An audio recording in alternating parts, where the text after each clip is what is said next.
नमस्कार मित्रों। Communication today और भारतीय विद्यापीठ के संयुक्त तत्वावधान में संचालित की जा रही वेबिनार श्रृंखला की 200वीं कड़ी में आप सभी का हार्दिक स्वागत, अभिनंदन।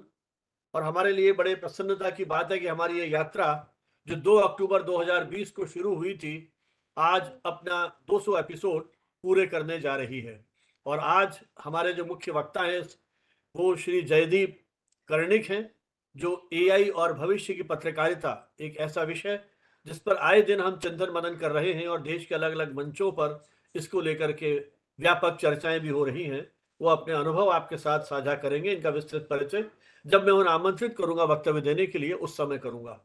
जैसे कि हमारी परंपरा है, हम जब कार्यक्रम शुरू करते हैं सरस्वती वंदना की एक प्रतीकात्मक अभिव्यक्ति के साथ, मैं अनुरोध करूंगा प्रियंका सिंह से, जो भारतीय विद्यापीठ में school of journalism mass communication में असिस्टेंट प्रोफेसर के रूप में कार्य कर रही हैं और अपने इंस्टीट्यूट का जो जनसंपर्क संबंधी गतिविधियां हैं उसका भी संचालन कर रही है। माखनलाल चतुर्वेदी पत्रकारिता राष्ट्रीय संचार विश्वविद्यालय के नोएडा परिसर से आपने रेडियो में अपना मास्टर्स की उपाधि प्राप्त की और अब रेडियो पॉडकास्टिंग के लिए पीएचडी के लिए पंजीकृत हैं। प्रियंका जी, सरस्वती वंदना के लिए जी। Thank you so much, sir. So, innovation is the ability to adopt and create something new, even in this phase of uncertainty. So, by adopting all the innovations, we are today celebrating a milestone that is 200th episode of Media Webinar Series. Today, the topic on which we are going to discuss, that is AI or भविष्य की पत्रकारिता, जिसे हम future of journalism भी consider करते हैं। So today we have our esteemed speaker Shri Jaydeep Karnik sir, head of digital and editor at Amar Ujala web services Private Limited, Noida, UP. We are pleased to welcome you, sir, in this our 200th webinar of Media Webinar Series.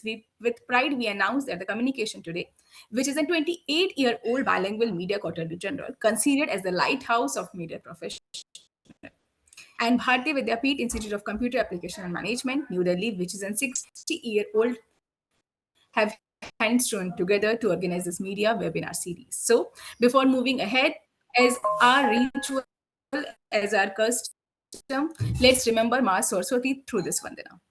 इतनी शक्ति हमें दे न दाता, मन का विश्वास कमजोर होना, हम चलने के रास्ते पे हमसे भूल कर भी कोई भूल होना, इतनी शक्ति हमें दे न दाता, मन का विश्वास कमजोर होना, हम न सोचे हमें क्या मिला है, हम ये सोचे कि अब क्या है दर्पण, फूल खुशियों के बाटे सभी को, सबका जीवन ये बन जाए मधुबन, अपनी करुणा का जल तू बहा दे, कर दे पावन हर के मन का कोना, हम चलेने के रास्ते पे हमसे भूल कर भी कोई भूल होना, हम चलेने के रास्ते पे हमसे भूल कर भी कोई भूल होना। Thank you so much sir. बहुत बहुत आभार आपका।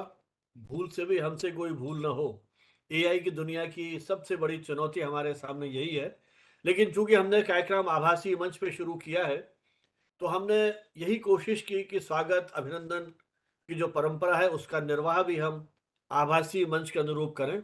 मैं पुनः प्रियंका जी से अनुरोध करूंगा कि आज के हमारे जो मुख्य वक्ता हैं श्री जयदीप कर्णिक, उनका एक ई बुके से आप स्वागत अभिनंदन करें। जी सर, बिल्कुल। I guess you guys can see the e-book on the screen. I am right, sir? नहीं, अभी नहीं आया। Just give me one more second, sir. ये भी तकनीकी चुनौतियां हैं। जी बिल्कुल। ओके, हाँ। Now the e-book is on the screen. इस ई-बुक के थ्रू हमेशा हमारे डायरेक्टर से प्रोफेसर अमन हुड्डा सर कोट करते थे कि इसकी जो खुशबू है उसको अपनी लाइफ में आप उतारिए, इसकी जो फ्रेशनेस है उसे अपनी लाइफ में उतारिए और हमेशा खुश रहिए, इसी तरीके से जो फ्रेगनेंस है उसे स्प्रेड कीजिए और फ्रेश रहिए। सो मेरे साइड से भी यही सेम मैसेज है हमारे सारे स्पीकर्स के लिए, हमारे पार्टिसिपेंट्स के लिए और सारे लोगों के लिए जो हमें सुन रहे हैं।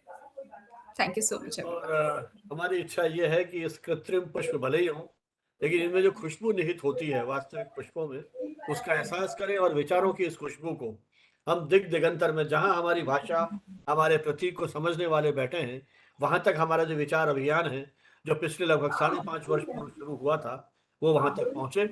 समकालीन विषयों पर मीडिया से जुड़े हुए हमने जिस समय पूरी दुनिया थम सी गई थी, भविष्य के बारे में अनिश्चितता थी, युवाओं के मन में एक चिंता थी उनके भविष्य को लेकर के, तब हमने ये वैकल्पिक माध्यम जो मिला, उससे हमने इस वेबिनार श्रृंखला की शुरुआत की थी।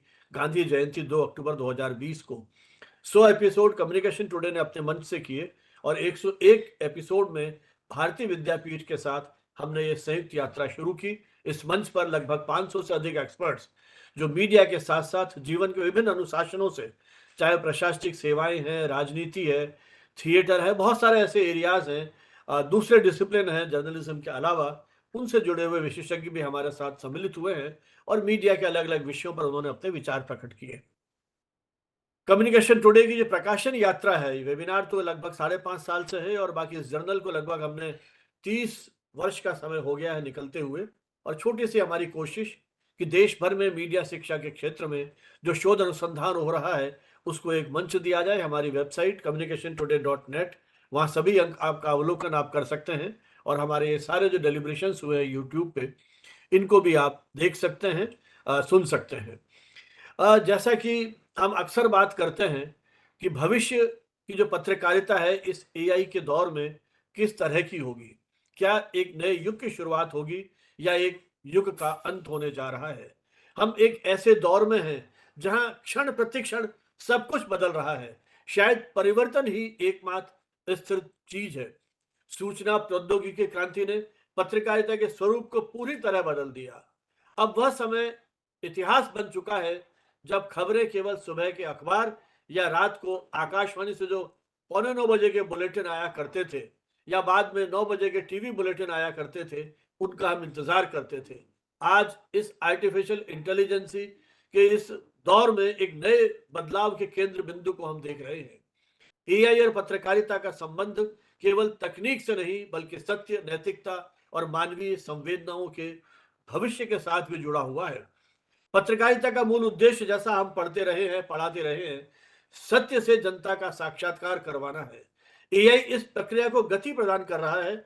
आज न्यूज रूम में डेटा का विश्लेषण करने में, ट्रेंड्स को समझने में और यहां तक कि रिपोर्ट्स को तैयार करने में भी जिस तरह से इन एल्गोरिदम का उपयोग किया जा रहा है, वो अपने आप में एक तरह से चमत्कारिक है।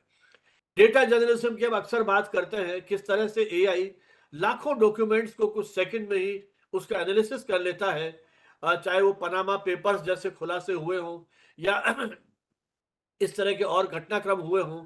वहां एआई ने किस तरह से बहुत तेजी से उसके जो अंदर निहित तथ्य हैं उनको आपके सामने प्रकट किया है। आज ऑटोमेटेड न्यूज जो है, उसने स्टॉक मार्केट की खबरें, खेल के नतीजे, मौसम के हाल अब एआई द्वारा लिखे जा रहे हैं। राइटर्स, एसोसिएटेड प्रेस जैसी जो ट्रांसनेशनल न्यूज एजेंसीज हैं, इन्होंने इस तकनीक का भरपूर उपयोग किया है। भविष्य की पत्रकारिता में एआई एक असिस्टेंस की भूमिका निभाएगा, एक उपकरण की भूमिका निभाएगा, या वो पत्रकारों पर या मनुष्यों की जो मनोवृत्ति है, उनका जो कार्य पद्धति है, उस पर हावी हो जाएगा। मुझे लगता है ये कुछ विचार के बिंदु हैं। एआई यह समझ सकता है कि पाठक को किस तरह की खबरें पसंद है। पाठकों के रुचि के अनुरूप, उनके हितों के अनुरूप कस्टमाइज न्यूज फीड देने की कोशिश अब की जा सकती है। और भाषाई बंधनों को जिस तरह से तोड़ा गया है, एआई का जो अनुवाद का टूल है, वो किस तरह से तुरंत खबरों को करके उनको वैश्विक बना देता है। ग्रामीण पत्रकार की रिपोर्ट तुरंत अंग्रेजी में ट्रांसलेट होकर के विदेशी भाषाओं तक में अनुवादित होकर के पूरी दुनिया में पहुंच सकती है। किस तरह से टेक्स्ट से वीडियो बनाने वाले एआई टूल्स ने कंटेंट निर्माण की लागत को कितना कम कर दिया है। समय और संसाधन दोनों की बचत होने लगी है। छोटे से डिजिटल मीडिया हाउस भी अब उच्च गुणवत्ता युक्त ग्राफिक्स और वीडियो का उपयोग कर सकने में सक्षम है। इन सब संभावनाओं के साथ साथ चुनौतियों से भी हम अवगत हैं। फेक इंफॉर्मेशन और डीप फेक जैसी जो प्रवृत्तियां जिस तरह से उभरी हैं, वो इसका एक बहुत ही खतरनाक या डरावना पहलू है। किस तरह से नेताओं के, महत्वपूर्ण व्यक्तियों के, आपके हमारे नकली वीडियो बना करके धोखा दिया जा सकता है, अपराध किए जा सकते हैं, जो हमारी शांति व्यवस्था है उसको चुनौती दी जा सकती है। और भविष्य में पत्रकारों के लिए सबसे बड़ी चुनौती खबर लिखने के साथ साथ जो उसका फैक्ट चेक है, मुझे लगता है वो भी बहुत महत्वपूर्ण होगा। ये जो पूर्वाग्रह है, एल्गोरिदम बायस की जो हम बात करते हैं, एआई उसी पर डेटा आधारित होता है जिसमें उसे ट्रेंड किया जाता है। यदि डेटा में पूर्वाग्रह है तो एआई की रिपोर्टिंग में भी कहीं उस प्रकार का पक्षपात होने की आशंकाएं हो सकती हैं। ऐसी स्थिति में पत्रकारिता का स्वरूप क्या होगा, मुझे लगता है वो भी हमारे सामने एक चुनौती है। पत्रकारिता केवल सूचना देना नहीं है, उसमें कहीं सहानुभूति भी है, मानवीय दृष्टि भी है। एक मशीन युद्ध की विभीषिका के आंकड़े तो बता सकती है, लेकिन एक रोते हुए बच्चे या जिस प्रकार का विध्वंस हुआ है, वो स्त्रियों की गरिमा पर होने वाला प्रहार, उसकी उस पीड़ा को, उस व्यथा को, उस दर्द को कैसे उसको शब्द देगा, वहां तो मुझे लगता है शायद उस मनुष्य की कलम जो है वही प्रमुख है। अब एक सवाल जो अक्सर हमारे साथ बहुत सारे विद्यार्थी अक्सर जुड़ते हैं, उनके मन में एक आशंका हो सकती है, उनके मन में एक सवाल हो सकता है कि क्या ये पत्रकारों की नौकरी भी ले लेगा? लेकिन अभी तक तो यही कहा जा रहा है, शायद नहीं। पर पत्रकारिता के काम करने के तरीके अवश्य बदल जाएंगे। जो कॉपी पेस्ट करने की प्रवृत्ति है, जो इस तरह की प्रवृत्ति में संलग्न है या सूचनाओं को केवल संकलित करते हैं, शायद ऐसे पत्रकारों की जगह कम होगी। इन्वेस्टिगेशन या जो कॉलमिस्ट हैं, जो इस तरह की मानवीय कहानियां लिखते हैं, संवेदना से जुड़ी हुई चीजें लिखते हैं, शायद उनकी डिमांड जो है वो अधिक बढ़ेगी। एआई नीरस और जो पुनरावृत्ति वाले काम हैं उन्हें कहीं संभाल लेगा और पत्रकार को एक क्रिएटिविटी के साथ और इन डेप्थ जो हम रिसर्च की बात कहते हैं उसके लिए शायद अधिक समय मिल पाएगा। एआई न्यूज एंकर्स आ गए हैं, वॉइस इंटरेक्टिव जर्नलिज्म की शुरुआत हो चुकी है, एथिकल एआई जर्नलिज्म की बात की जा रही है। अब प्रश्न यह है कि एआई क्या पत्रकारिता के लिए अभिशाप है या एक महाशक्ति है? दुनिया भर के उदाहरण हमारे सामने हैं। जब जब कोई नई क्रांति हुई है, उसकी आलोचना हुई है, वो नई संभावनाओं को लेके आई है, तो नई चुनौतियों, नए खतरों को भी लेकर के आई है। उम्मीद करते हैं आने वाले समय में इस महाशक्ति को हम जिम्मेदारी के साथ अपने जीवन में कहीं जोड़ पाएंगे। तकनीक शायद मनुष्य के विवेक का स्थान नहीं ले पाएगी, तो भविष्य की पत्रकारिता में भी उसी की जीत होगी जो तकनीक के सामर्थ्य और मानवीय नैतिकता और सत्य को उसके साथ जोड़ करके आगे काम कर पाएगा।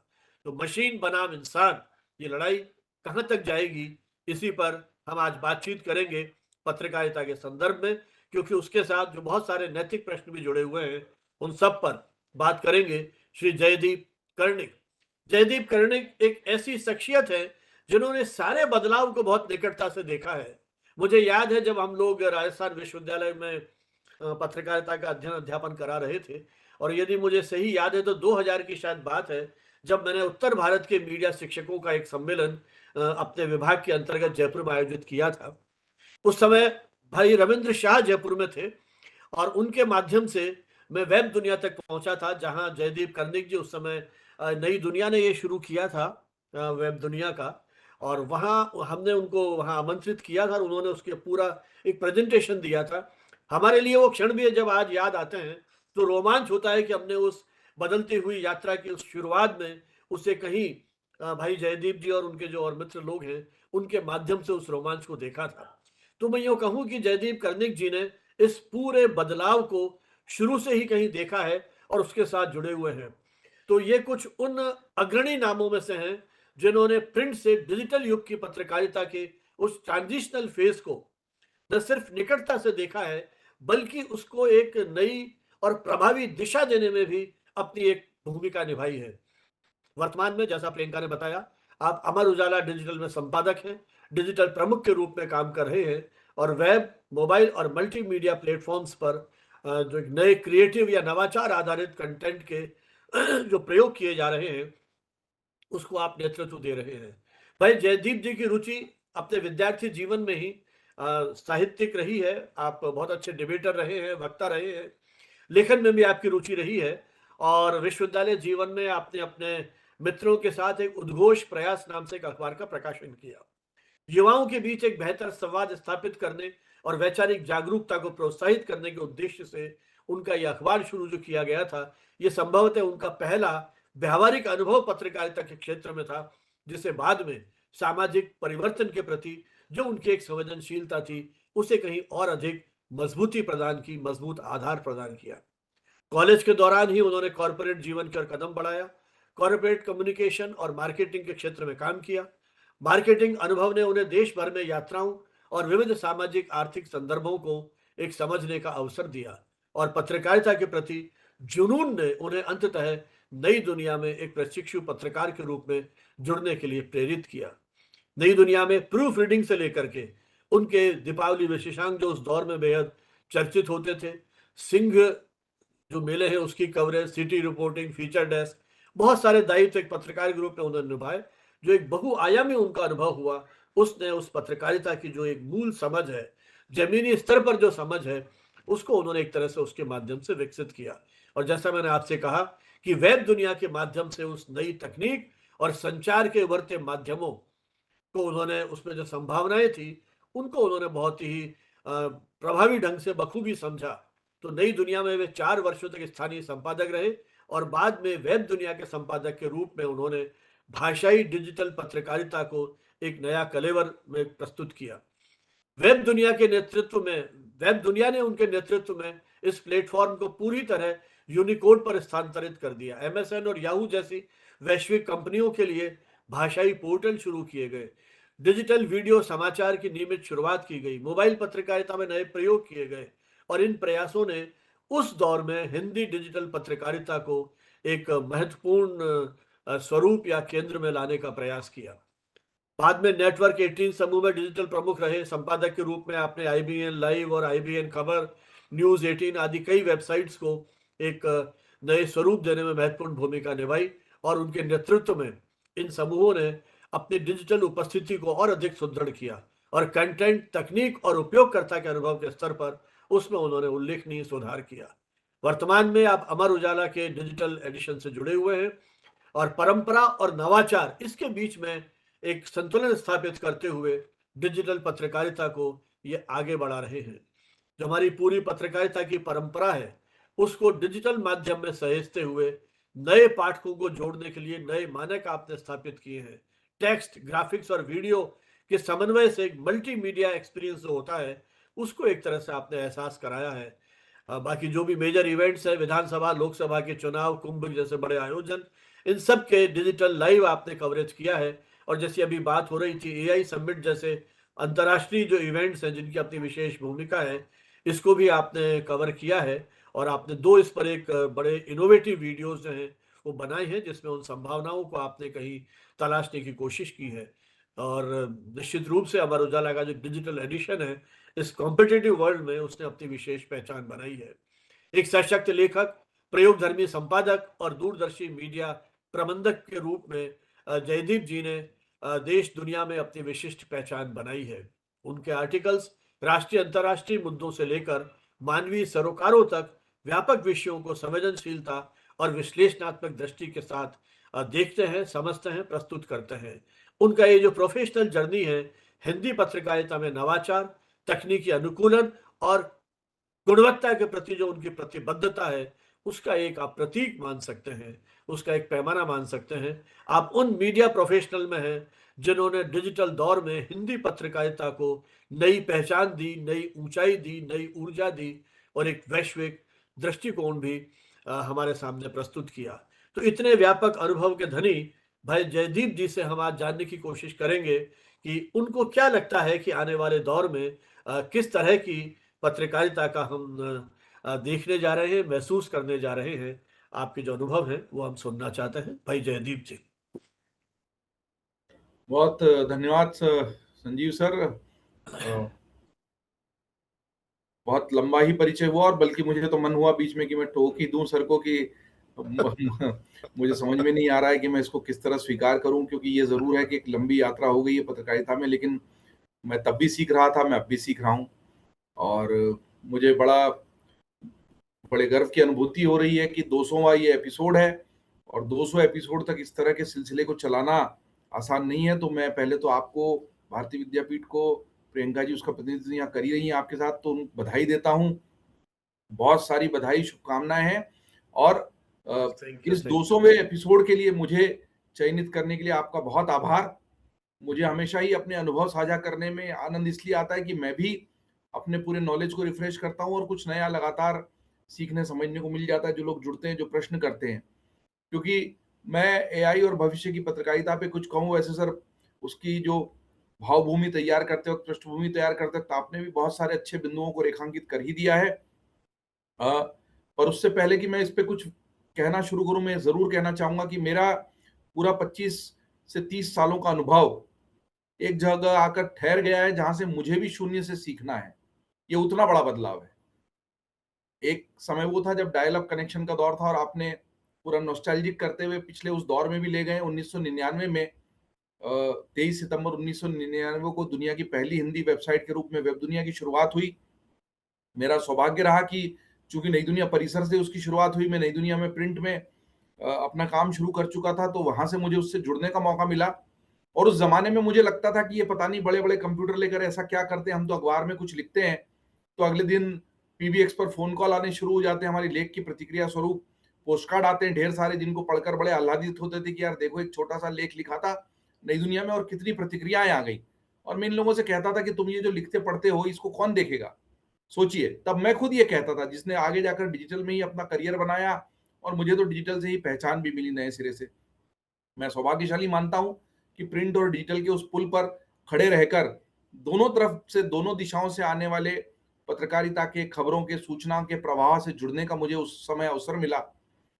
वहां से लेकर अभी तक की वो डायल अप कनेक्शन का दौर, जब मैं खबरों को अपलोड करता था और बटन दबाकर इंतजार करता था कि कब अपलोड हो जाएगी, और कोशिश करते थे कि कोई बड़ा हैवी साइज का फोटो उसमें अपलोड नहीं करें, करें तो एक साथ 2 फोटो अपलोड नहीं करें, नहीं तो खबर आधे घंटे तक लटकी रहती थी और अपलोड ही नहीं होती थी और उसका कंफर्मेशन आने में टाइम लगता था।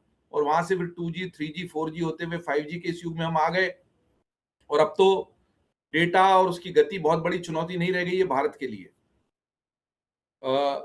लेकिन ये जो एआई आया है, इसके बारे में सर मैं कुछ भी कहूं उसके पहले, इससे जो जुड़े हुए इसके प्रणेता हैं खुद, और एक तरफ चैट जीपीटी है और एक तरफ जेमिनाई है, 2 बड़े खिलाड़ी हैं सबसे, और फिर एंथ्रोपिक और परप्लेक्सिटी और ग्रोक और दूसरे और खिलाड़ी भी मैदान में आ गए हैं। लेकिन ओपन एआई कंपनी ने चैट जीपीटी नाम से जो प्रोजेक्ट शुरू किया था और उसके जो कर्ता धर्ता थे सैम अल्टमैन, जो इस एआई समिट के लिए भी भारत आए हुए थे तमाम अन्य दिग्गजों के साथ, उन्होंने न्यूयॉर्क टाइम्स के एक पत्रकार को उस दौर में 2016 में जो बात कही थी, उसी से अपना संदर्भ अगर हम शुरू करें तो हम समझ पाएंगे कि एआई और भविष्य की पत्रकारिता कैसी होने वाली है। तब उन्होंने एक पत्रकार से कहा था, it is just like a Manhattan project. और मैनहट्टन प्रोजेक्ट क्या था ये हम सब अच्छे से जानते हैं। वो परमाणु बम जो अमेरिका ने बनाया था उसका गुप्त नाम था मैनहट्टन प्रोजेक्ट। मतलब वो जानते थे कि वो ऐसे सृजन पर काम कर रहे हैं जो उतना ही विध्वंसकारी भी हो सकता है। और उस पत्रकार ने खुद लिखा है कि मुझे तब ये समझ में नहीं आया, लेकिन 2019 में जाकर जब इसके बारे में थोड़ा पता लगा तब समझ में आने लगा। और चैट जीपीटी जब एक प्रोडक्ट के रूप में बाजार में आया और अचानक से 1 मिलियन डाउनलोड, 10 लाख लोगों ने एक ही दिन में डाउनलोड किया और वो सनसनी बना, चर्चा में आया, तब समझ में आया कि इसको मैनहट्टन प्रोजेक्ट क्यों कहा गया था। अब उसी बिंदु को मैं जोड़ता हूं, सैम अल्टमैन जब 2 साल पहले भारत आए थे, तब एक कॉन्क्लेव में उनसे जब पूछा गया कि भारत की संभावनाएं क्या है, भारत को लेकर आप क्या सोचते हैं, क्या भारत एलएलएम जैसा कुछ कर पाएगा, तो उन्होंने हंसते हुए तंज किया था कि हाँ ये दूर की कौड़ी है, बड़े ही दूर का मामला है, लेकिन आप ट्राई कर सकते हैं। तो 2 साल पहले वो वहां आंख भी नहीं रहे थे भारत को। और अब जब उनसे पूछा गया तो कहते हैं कि वो हतप्रभ है, चमत्कृत है, भारत ने जिस तरीके से एआई को अपनाया है, उनका खुद का चैट जीपीटी का जितना प्रतिशत यूसेज भारत में वो दुनिया में कहीं और नहीं है। जितने लोग उनके पेड सब्सक्राइबर्स हैं उसको देखकर वो उत्साहित हैं, उनका जो कोडेक्स है जिससे कोडिंग सीख रहे हैं लोग, वो उससे उत्साहित है। तो ये पता लगता है कि पिछले 1.5-2 साल में ही कितनी तेज गति से यात्रा इस पूरी एआई ने की है। और इससे पहले कि हम सिर्फ पत्रकारिता की बात करें, ये तय है कि एआई जीवन के हर अंग को छुएगा, हर प्रोफेशन को प्रभावित करेगा, किसी को ज्यादा करेगा, किसी को कम। सबसे पहले और सबसे ज्यादा इसने तकनीक, आईटी के क्षेत्र को प्रभावित किया है। जो कोडिंग होती थी, जो सॉफ्टवेयर इंजीनियर्स हमारे इतने सैकड़ों महाविद्यालयों से निकल रहे हैं हजारों लाखों की संख्या में, उनका बुनियादी प्रशिक्षण होता था कि जिस भाषा में वो सी प्लस सीख रहे हैं या जावा सीख रहे हैं या पाइथन सीख रहे हैं, उसमें कोडिंग करते थे। मतलब वो कोड लिखते थे जिससे वो सॉफ्टवेयर बनता था।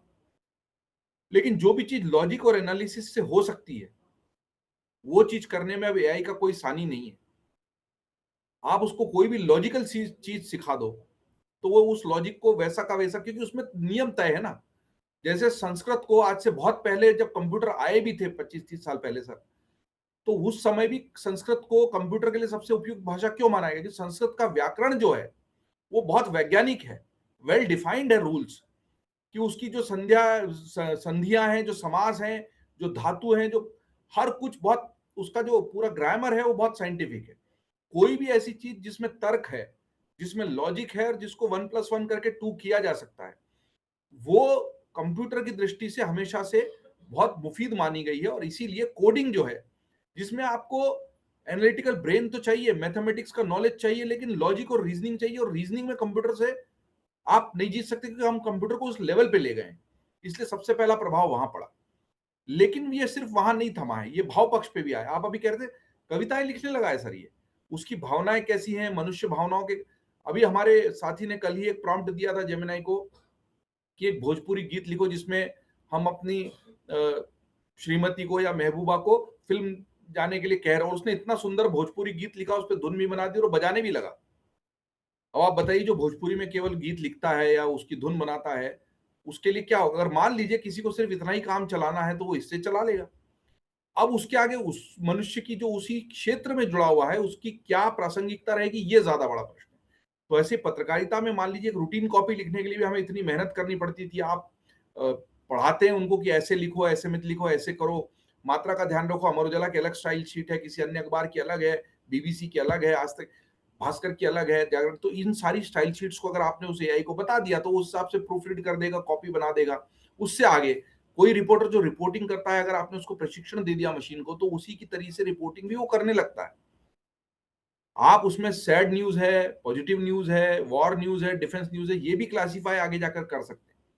अब रहा सवाल ये कि अगर वही सब करने लगे तो हम क्या करेंगे? तो देखिए, मनुष्य की जरूरत कभी खत्म नहीं होगी। मैं वापस उसी सैम अल्टमैन पे जाता हूँ, जिनको पुरोधा माना जाता है। उनसे पूछा गया कि आप खुद इतने बड़े एआई के जनक हैं, कहां पर जाकर आपको एआई के प्रयोग में संकोच होगा? उन्होंने दो बातें कही। एक तो ये कि अगर मैं बीमार होकर अस्पताल में भर्ती हो जाऊं और सुई लगाने वाली नर्स न होकर एक रोबोट हो, तो मैं सशंकित रहूंगा। मतलब जब मनुष्य के जान की बात आएगी, स्वास्थ्य में वो बुनियादी बुखार, सर्दी, खांसी की दवाई दे देगा। मैं इसी जो एआई समिट की आप बात कर रहे थे सर, भारत मंडपम में हुई थी, उसमें गया था। और उसी एआई समिट में हेल्थ को लेकर, एग्रीकल्चर को लेकर और एजुकेशन को लेकर जितना नवाचार बताया गया वो अद्भुत था। मतलब हमारे झोला छाप डॉक्टरों से, अज्ञानी और अधूरे शिक्षण वाले डॉक्टरों से हमें मुक्ति मिलना तय है, क्योंकि आप उस डोम में खड़े रहेंगे, आपकी मेडिकल हिस्ट्री उसके पास होगी, बुनियादी आपके लक्षण और विकार देखकर वो आपको दवाइयां देगा और उन दवाइयों से बुनियादी चीजें ठीक होंगी। लेकिन कोई एडवांस चीज है, आपको भर्ती होना है, इलाज कराना है, तो वहां पर मानव के गुणों की, उसकी ज्ञान की, उसके मेधा की, बुद्धि की महत्व जो है बना रहेगा, जो खुद सैम ने कहा। दूसरा, उन्होंने कहा कि मैं जीवन के लिए, दर्शन के, लाइफ फिलॉसफी के लिए चैट जीपीटी पर या किसी भी एआई मॉडल पर डिपेंड नहीं होना चाहूंगा। ये उसका खुद सर्जक कह रहा है। तो जीवन के भाव पक्ष को, जीवन की भाव भंगिमाओं को, जीवन के सौम्य सौहार्दपूर्ण विषयों को या सुखों या दुखों को उतने गहरे से समझ पाना, उतने गहरे से उसको अंगीकार कर पाना, किसी मशीन करेगी, लेकिन वो फिर भी मैकेनिकल रहेगा। ये वैसा ही है कि ठीक है कि हम बहुत दूर बैठे हैं और हम इस तकनीक का उपयोग कर ये बात कर रहे हैं और हमें डिजिटल गुलदस्ता प्रस्तुत किया गया और मैंने उसको स्वीकार किया, लेकिन कागज के फूल तो कागज के ही होते हैं और डिजिटल डिजिटल ही होता है। वो कहते हैं ना कि यूं तो जन्नत की हकीकत सब जानते हैं, लेकिन दिल के खुश रखने को गालिब ये ख्याल अच्छा है। ये हमने उपलब्ध परिस्थितियों में उस सुविधा को चुना है जो पॉसिबल है, लेकिन उसके बावजूद बगीचे में एक फूल लेकर किसी की और हम तब तक दौड़ते रहेंगे जब तक उस फूल में खुशबू है और धरती पर जीवन है। और धरती पर जीवन और फूल में खुशबू हमें हमेशा यंत्रवत होने से बचाती रहेगी। और यही एक पत्रकार को भी समझना है। पत्रकार को यह समझना है कि अगर वो अपनी स्टोरी टेलिंग को बेहतर करेगा, भावनाओं को छुएगा और तथ्यों की रिपोर्टिंग करेगा, और रियल टाइम रिपोर्टिंग का सर महत्व बढ़ने वाला है। चैट जीपीटी में एक ऐसा काल पात्र है जिसमें अभी तक पिछले हमारी 100-150 सालों की यात्रा को, जो ऑलरेडी बहुत हिस्सा हमारे पास उपलब्ध था, चाहे किताबों में था, तो ओसीआर से उसकी रीडिंग करके उसको डिजिटाइज कर दिया गया। और पिछले 20-25 सालों में तो जब डिजिटल युग आ गया तो सब चीजें डिजिटल पर ही मौजूद हैं। तो लगभग 100-150 साल की यात्रा जो डॉक्यूमेंटेड है वो डिजिटाइज हो चुकी है। लेकिन 100-150 सालों के पहले का भी जो है वो एजम्पशन है, रियल उसका कोई दस्तावेज नहीं है। इतिहास के जो प्रमाण उपलब्ध थे वही हमने पढ़े, देखे, समझे। मोहनजोदड़ो और हड़प्पा हो या सिंधु घाटी की सभ्यता हो या यूनान की सभ्यता हो, हमारा जो तथ्य प्रामाणिक उपलब्ध है वो 150-200 सालों के हैं, और प्रामाणिक 200 सालों का जो किताब में था उसको हमने डिजिटाइज कर लिया, और 25 सालों का लेकिन इस पूरी यात्रा में हमारा जो पूरा 60,000 साल पहले मानव अस्तित्व में आया था, निएंडरथल से लेके होमो सेपियन तक की यात्रा, और उसके आगे का जो भाव पक्ष है वो अभी भी उतने अच्छे, क्योंकि हमने खुद उसको बता दिया कि ये सब डिजिटाइज्ड है। उस डिजिटाइज को पढ़ेगा, एनालाइज करेगा और उसके हिसाब से वो उत्तर देगा। लेकिन तुरंत अभी जो घटना हो रही है उसको वो तब तक नहीं समझेगा जब तक उसको कोई लिख के डॉक्यूमेंट नहीं करे। यहाँ आती है पत्रकार की भूमिका। अभी इसी वक्त जो हो रहा है, पुरानी चीजों को हेर फेर कर अब आप हर बार दीपावली पूजन कैसे करें और लक्ष्मी पूजन कैसे मनाएं, और हर बार आप एक संतोषी माता की व्रत कथा डाल दोगे, भगवत गीता रामायण डाल दोगे, तो ये सब उस काल पात्र में समा चुके हैं। आपने वेब दुनिया की सर बात की थी। वेब दुनिया में हमसे प्रश्न पहली मीटिंग में पूछा गया, जिसने मुझे एक पत्रकार और लेखक के रूप में एक्साइट किया था, वो यही था कि उस वक्त याहू और लाइकोस एशिया और अल्टा विस्टा जैसे सर्च इंजन थे, गूगल तो अस्तित्व में भी नहीं आया था। और हमसे मीटिंग में पूछा गया कि आगे चलकर जब ये डिजिटल की दुनिया बढ़ेगी, इस पर कोई भगवत गीता लिखेगा तो उसे क्या मिलेगा, राम छलाका लिखेगा तो क्या मिलेगा, रामचरितमानस लिखेगा तो क्या मिलेगा। तो हमें ये काम करना है। तो हमने उस पर सारे वेद पुराणों से लेके भगवत गीता और रामायण से लेके संविधान तक सबको अपलोड किया और खूब सर्च किया लोगों ने, क्योंकि तब था नहीं, आज सब है। अब एआई में भी आप प्रश्न पूछिए भगवत गीता को लेकर तो एआई उसके प्रश्नों के उत्तर, क्योंकि डॉक्यूमेंटेड है। लेकिन इसके आगे मेरे जीवन में इस वक्त क्या चल रहा है, इस वक्त क्या घटना हो रही है, झारखंड से एक एयर एम्बुलेंस निकली और वो क्रैश हो गई, वो एआई को पता नहीं है। तो पत्रकार के लिए तो सुनहरा अवसर है रियल टाइम रिपोर्टिंग को लेकर। फैक्ट चेक, आपने ठीक कहा, फैक्ट चेक सर पत्रकारिता के मूल में शुरू से रहा है। हम अपनी इन्वेस्टिगेटिव रिपोर्टिंग की कॉपी लेकर जब हमारे संपादक के पास जाते थे तो वो कहते थे कि इसको मैं अखबार में तभी छापूंगा जब कभी कोर्ट में कोई इसको चुनौती दे, तो भी आप कोर्ट में जीत जाओ जाके, it should stand in the court of law. तो इसका मतलब ये है कि आपका शुरू से ही फैक्ट चेक इतना मजबूत। अब आजकल ये नया टर्म बन गया, क्योंकि लोग बिना देखे सबसे पहले और सबसे तेज खबरें लगाने के चक्कर में अंधाधुंध खबरें प्रकाशित कर देते हैं और फिर उसको विड्रॉ भी करते हैं। डिजिटल पे तो डिलीट का भी ऑप्शन है, टीवी पे भी खबर को बंद कर देने का ऑप्शन है, अखबार में तो ऑप्शन नहीं हो, तो लाखों कॉपियां छप जाती हैं। मैंने अखबार की पत्रकारिता से शुरू किया, एक लाइन भी बदल पाना संभव नहीं होता, जो कॉपी छपकर लोगों के घरों में चली गई आपको खेत छापना पड़ता है अगले दिन। डिजिटल पे तो आप डिलीट कर देते हैं, लोग स्क्रीनशॉट वगैरह ले लेते हैं, सो अलग बात है। तो फैक्ट चेक पत्रकारिता के मूल में शुरू से रहा, हमने उसको बुला दिया। हाँ, एआई के आने के बाद फैक्ट चेक और मुश्किल हो रहा है, क्योंकि किस वीडियो में किसको मॉर्फ कर दिया गया, मर्ज कर दिया गया। लेकिन ये आज से 1 साल पहले कठिन था। 1 साल में खुद गूगल ने और दूसरे बड़े तकनीकी लोगों ने किसी ने लिखा I am not able to hear, तो मुझे पता नहीं मेरी आवाज साफ आ रही है प्रियंका जी सर? तो शायद उनके एंड पे प्रॉब्लम होगी जो यूजर ये लिख रहे सर हैं। आ रही है, बिल्कुल आ रही है। तो फैक्ट चेक पत्रकारिता का मूल रहा है, उसका हिस्सा रहा है। अब कठिनाई वहां बढ़ गई थी कि मेरे सामने एक आ गया कि पेंटागन पर हमला हो गया और पेंटागन पे धमाके का एक वीडियो है, 1-2 वेबसाइट्स ने लगा भी दिया, एक छोटे टीवी चैनल पे भी चला। मेरे साथियों से मैंने कहा कि पेंटागन पर अगर हमला हुआ है तो बीबीसी पे कुछ नहीं है, न्यूयॉर्क टाइम्स पर कुछ नहीं है, वाशिंगटन पोस्ट पर कुछ नहीं है, हमारे पास अभी इतनी रात को कोई है नहीं जिससे हम पूछे। फिर भी हमने कोशिश की, वहां पर जो लोग रहते हैं उनसे बोले हमारे पास यहाँ कुछ नहीं, ट्विटर पर कुछ नहीं था। एक ट्विटर पे फिर बाद में मुझे मेल ट्रेल मिला जिसमें पता लगा एआई जनरेटेड वीडियो था, क्योंकि 9/11 के बाद इतना बड़ा कोई हमला अमेरिकी धरती पर हुआ नहीं, और पेंटागन पे हमला हो जाना बहुत ही बड़ी बात है, लेकिन लोग चला देते हैं। वहां आपको ध्यान रखना है भाई, एक बहुत संवेदनशील और महत्वपूर्ण खबर थी अभिनेता धर्मेंद्र जी के निधन का। अब आपने अस्पताल से चेक नहीं किया, उनके परिजनों से चेक नहीं किया, एक रिपोर्टर ने अस्पताल के बाहर खड़े होकर रिपोर्ट कर दिया, एक बड़े एंकर ने पढ़ दिया और उसी को सबने रेप्लिकेट कर दिया। तो भेड़ चाल वाला जर्नलिज्म तो चलेगा नहीं, चाहे वो हार्ड कॉपी वाला युग था, हॉट मेटल प्रेस से छपने वाले अखबारों का युग था, या आज एआई का युग है। आज एआई खुद कितनी गलतियां करता है, कितने उत्तर गलत देता है, क्योंकि उसका जो फीड है उसी से वो उत्तर निकालता है। लेकिन ये आगे जाके ठीक हो सकता है, क्योंकि उसका डेटाबेस फीड ठीक होगी। हाँ, उसमें चुनौती हमारे पास सर बड़ी है कि गूगल के जमाने में हम लोग बड़े हुए, डिजिटल को सीखा। गूगल से आप कुछ पूछते हो तो पहले पन्ने पर 15-20 लिंक्स दे देता है और आगे भी 100 सैकड़ों लिंक्स होती हैं, मतलब आपके पास विकल्प हैं। एआई वाले इस युग में सबसे बड़ी दिक्कत, और मुझे लगता है उसी को सोचते हुए सैम अल्टमैन ने इसको मैनहट्टन प्रोजेक्ट कहा, दिक्कत यह है विकल्प नहीं है। हम लोग अगर स्टीरियोटाइप्ड हो गए कि जो हमको परप्लेक्सिटी बता रहा है, एंथ्रोपिक बता रहा है, या ग्रोक बता रहा है, या चैट जीपीटी बता रहा है, या जेमिनी बता रहा है, उसको हमने अंतिम सत्य मान लिया, तो गड़बड़ होगी। क्योंकि उसको ट्रेन किया जा सकता है, प्रोपेगेंडा चलाया जा सकता है, समाजों को तोड़ने और देशों को बिगाड़ने की व्यूह रचनाएं, संरचनाएं, षड्यंत्र उस पर किए जा सकते हैं। इनसे सावधानी, और इनसे सावधान कौन करेगा? पत्रकार करेगा।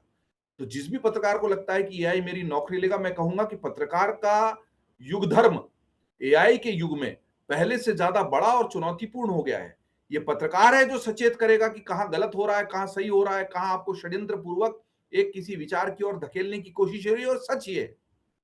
और उस सच की तरफ बार बार इस समाज को जो तेजी से नई तकनीक अपना रहा है उसको ले जाने का, सचेत करने का, धकेल, हमको वॉचडॉग कहा जाता है ना। वॉचडॉग क्या करेगा? कठिन से कठिन परिस्थिति में भी अपनी भूमिका निभाएगा। मैं हमेशा कहता हूं कि हर प्रोफेशन की एक चुनौती होती है। पुलिस की चुनौती अलग है, बैंकर की चुनौती अलग है, आईटी प्रोफेशनल की अलग है, सैनिक की अलग है। सैनिक को पता है कि मैं जब जाऊंगा ड्यूटी पर तो -40 डिग्री से लेकर +40 डिग्री तक कहीं भी मेरी तैनाती हो सकती है। परिवार के साथ मुझे 12 महीने में से 2 ही महीने एक साथ मिलेंगे, उन्हीं 2 महीनों में शादी ब्याह दिवाली होली सब करनी है। बचे 10 महीने तो मैं तैनाती पर रहूंगा।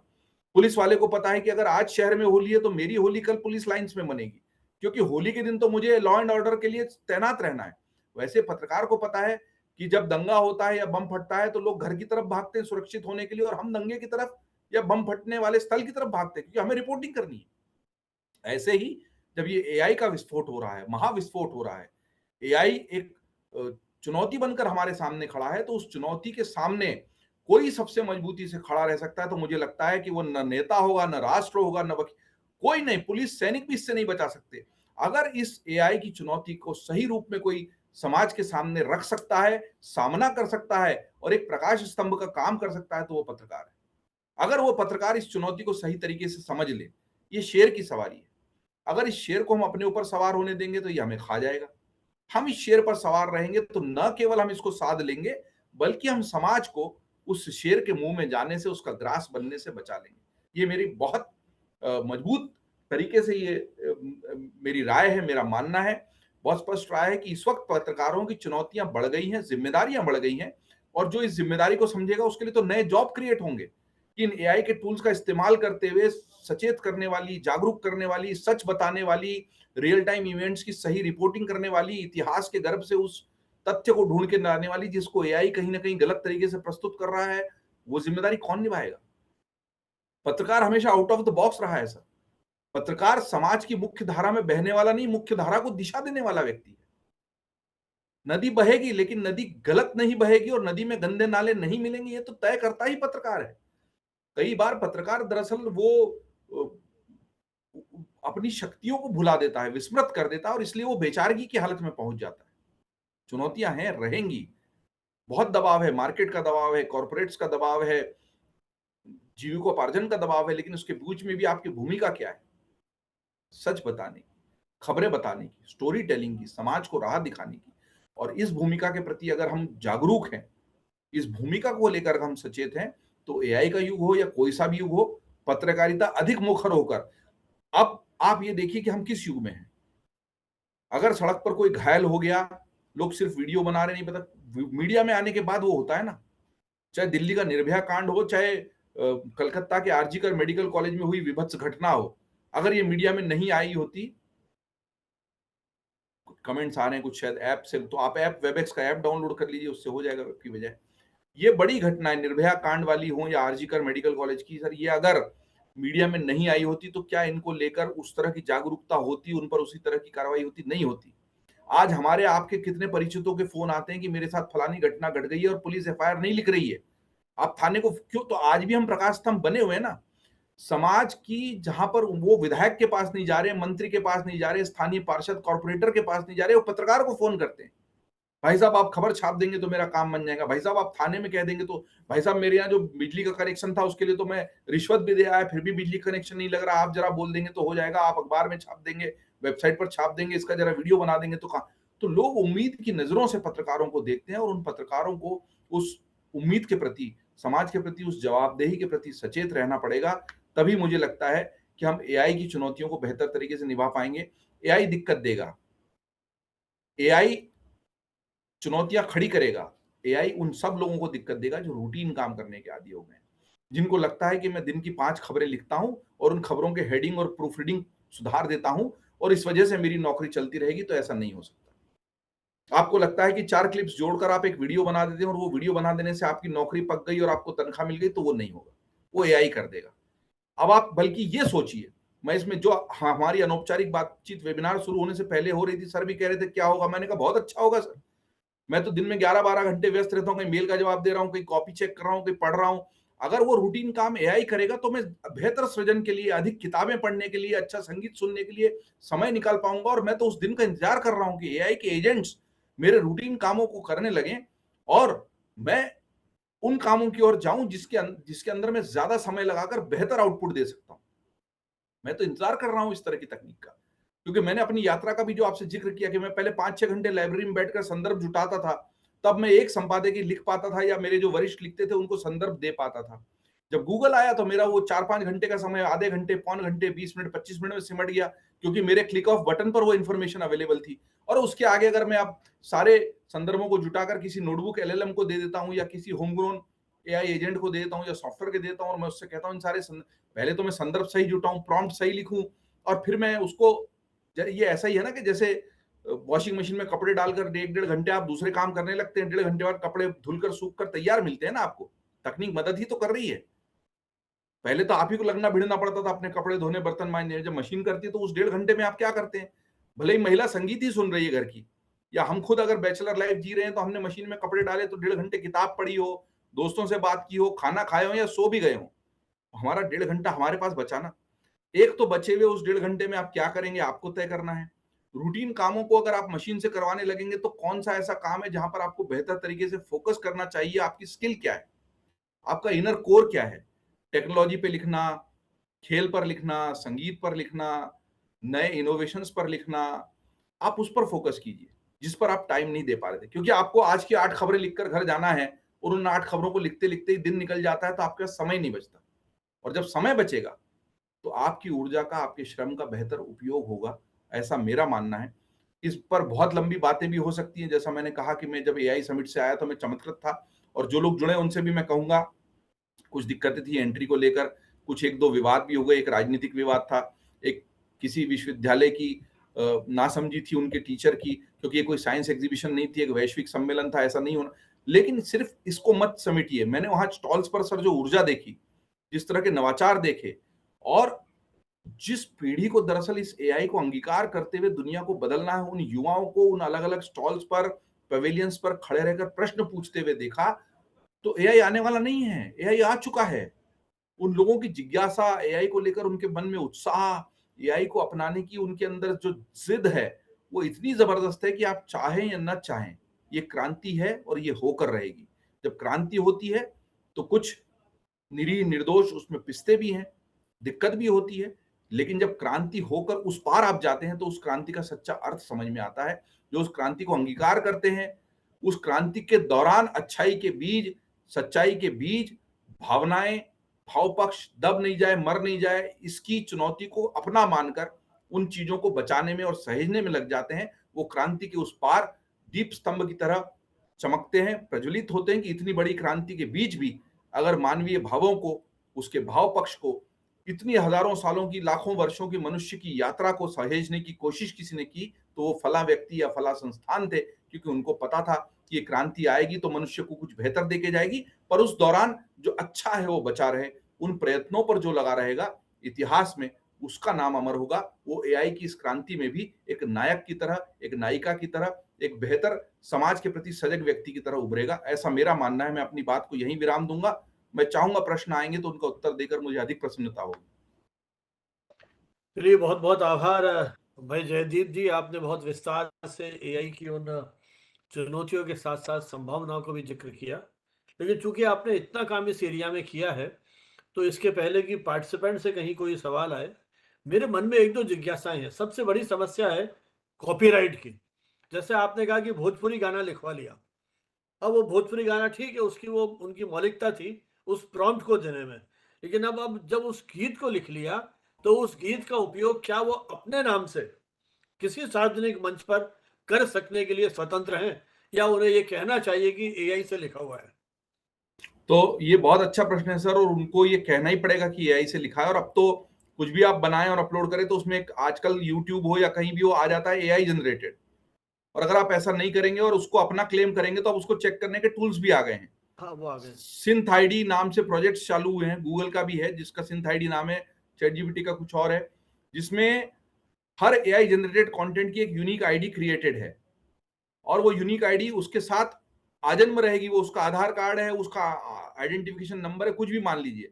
तो अगर आप उस मूल रचना को अपना, एआई की रचना को अपना बता देंगे मूल रचना, तो आगे जाकर एम्ब्रेसमेंट जो होगा वो आपका ही होगा। ये वैसे ही जैसे प्लेगरिज्म तो होता ही रहा ना सर एआई के बिना भी। कई लेकिन लोग दूसरे की पुस्तक को अपना, दूसरे की कविता को अपना, हम अपने काव्य सेक्शन चलाते हैं, कम से जी। कम 2000 कविताएं हर रोज आती है सर, उसमें से केवल 50 छपती। क्यों छपती है?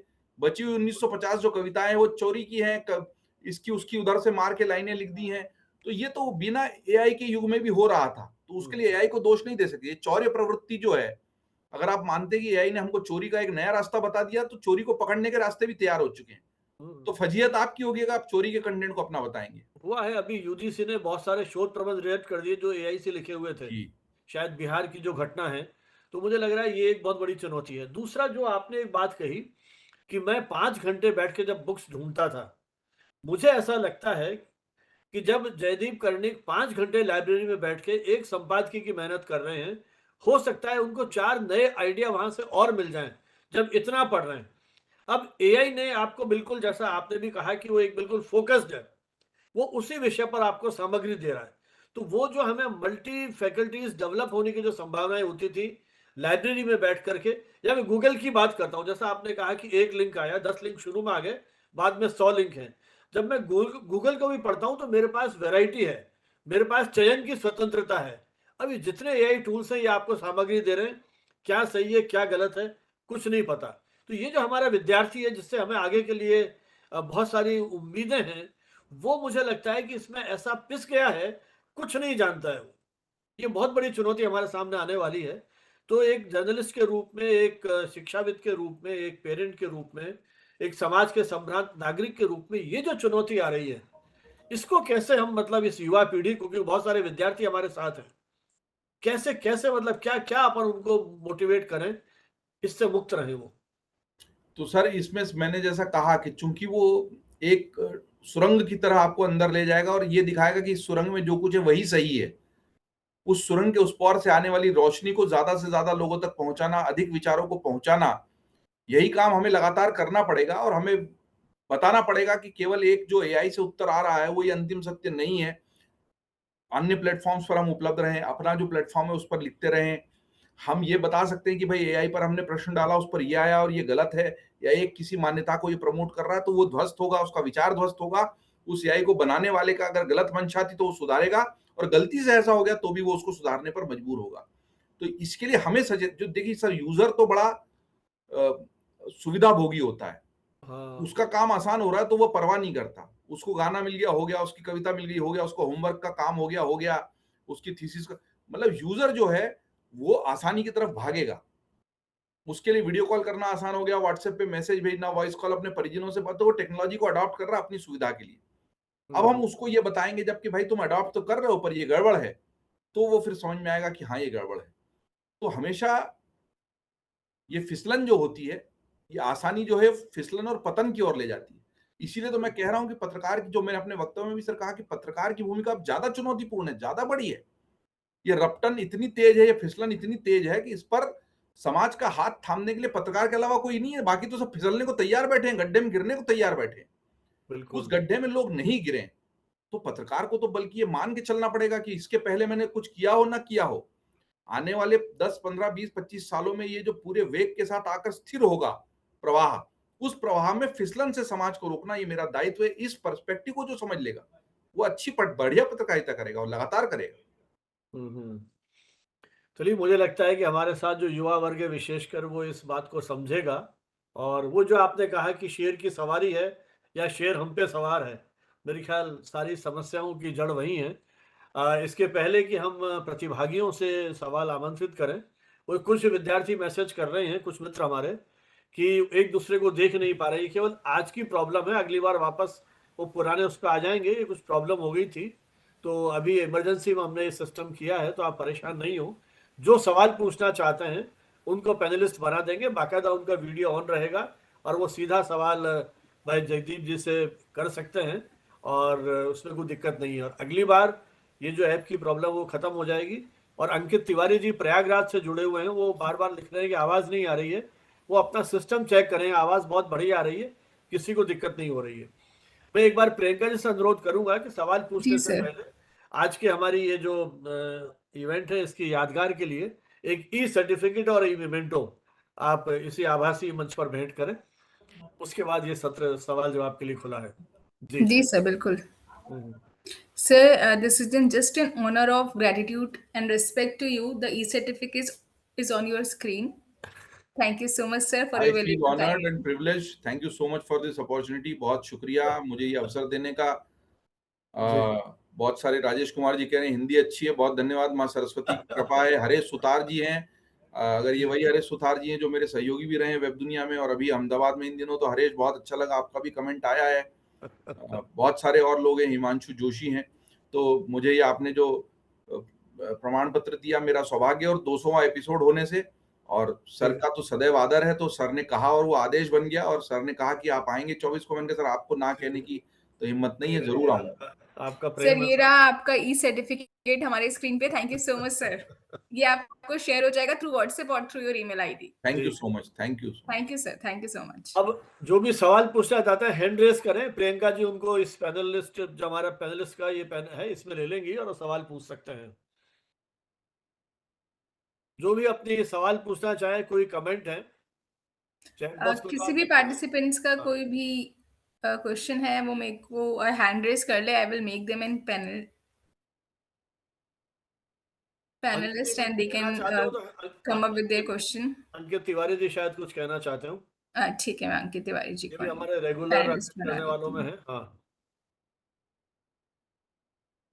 अंकित तिवारी जी। अंकित जी आप कहना चाहते हैं तो हाँ, अपना वीडियो ऑन करें आप। अंकित तिवारी सर, अब आप बोल सकते हैं, अपना वीडियो ऑन कर सकते हैं। I will share the feedback form soon just after this discussion. Don't worry participants, okay? कुछ शायद लॉबी में है, वो कह रहे हैं ऐड करने के लिए। चलिए अंकित सर, तिवारी आज जी तो लॉबी का कोई इशू ही नहीं है। अगर वो आज वाले लिंक से ज्वाइन किया होगा तो they will directly take the entry in किसी द ने मीटिंग। मैसेज किया मतलब है आज मैंने। वो लेटिन वाला कोई स्कोप नहीं है। They can directly come in the. ये सोनू और ये परमार सुमित कद्यान जी ने लिखा है कि few participants waiting, I don't know why he is writing such. वही वही मैंने पढ़ा। चलिए मुझे So, लगता है कुछ सवाल है नहीं, शायद अंकित जी भी पूछ नहीं पा रहे हैं।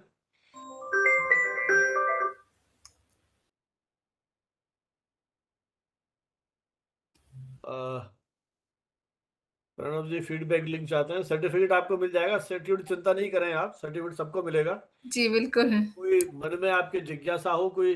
डॉक्टर शीतल निधि, शील आई हैव ए क्वेश्चन, तो आप पूछ लीजिए या तो चैट में लिख दीजिए अगर पैनलिस्ट नहीं बन रहे हैं तो। निधि तो अभी इनको पैनलिस्ट के रूप में ले लेते हैं। हाँ, आप शील मैम, मेरे को 1 मिनट और दीजिए, मैं आपको भी पैनलिस्ट बना देती हूँ।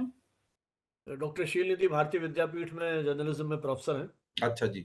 हम्म। हाँ, मैं तो चैट पढ़ता जा रहा था सर। जी जी जी। उन्होंने लिखा है I have a question, so I will be happy to answer if I can. Yeah sure sure sure sir.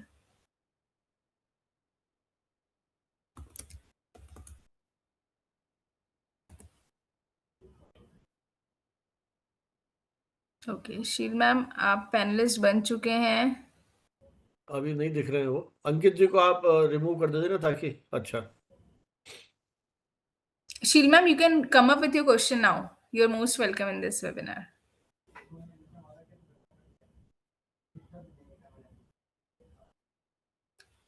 क्या वो नहीं कर पा रहे हैं या क्या प्रॉब्लम आ रही है? नहीं, मैं लॉक कर पा रही हूँ सर। हाँ तो वीडियो ऑन कीजिए ना हाँ आपका। मैम, आप बोल पा रहे हो और आपकी हमें आवाज आवाज सुनाई भी दे आ रही रही है। है।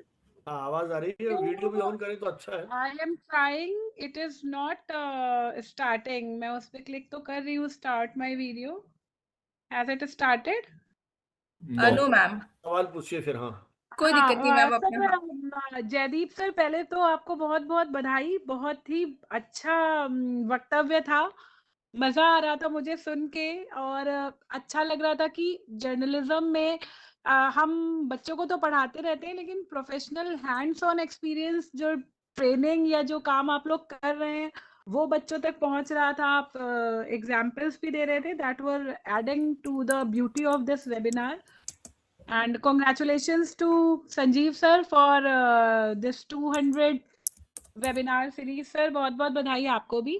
Thank you. जयदीप जी, मेरा प्रश्न आपसे ये है कि एआई तो आ गया है, we all are using it, मैं भी यूज कर रही हूँ, और रिपोर्ट्स पर आनी होती हैं या कभी कुछ और, you know we have to make, क्योंकि टाइम कम होता है हम लोगों के पास। इनिशियली जब नहीं था एआई तो हम दिमाग लगाकर उसे बनाते थे और अपनी रिपोर्ट लिखते थे, वर्ड्स ढूंढते थे, सेंटेंस फ्रेमिंग करते थे। Now we have AI which does that.